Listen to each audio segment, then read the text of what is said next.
ఖమ్మంలో బీఆర్ఎస్ సభ super success అయిందని మంత్రి పువ్వాడ అజయ్ కుమార్ అన్నారు. సభను విజయవంతం చేసేందుకు కృషి చేసిన అందరికీ ధన్యవాదాలు తెలిపారు. బీఆర్ఎస్ సభతో ఖమ్మంలో సంక్రాంతి వాతావరణం కనిపించిందన్నారు.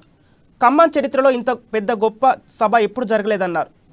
కూడా మరి ట్రాఫిక్ లో చిక్కుకొని బస్సుల్లో నుంచే చూసుకొని బస్సులో నుంచి టీవీలో మన సెల్ ఫోన్లో వీక్షించి వెళ్ళిపోయిన వాళ్ళు కూడా ఉన్నారు. ఈ సభని జయప్రదం చేయడం కోసం కేసీఆర్ గారు మాకు ఇచ్చిన మరి దిశానిర్దేశం కానీ వారు ఇచ్చిన సూచనలతోని మేము ఈ సభని ఇంత గొప్పగా నిర్వహించి విజయవంతం చేయగలిగాం. దానికి వారు పెద్ద ఎత్తున ఈ సభకి ఒక మంచి అట్రాక్షన్ గా కేసీఆర్ గారు నిలిచారనేది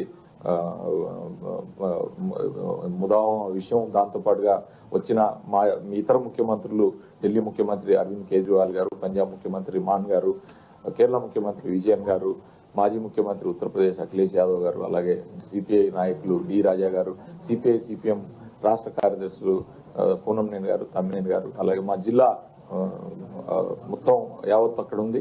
అలాగే మంత్రి మండలి సభ్యులందరూ కూడా మా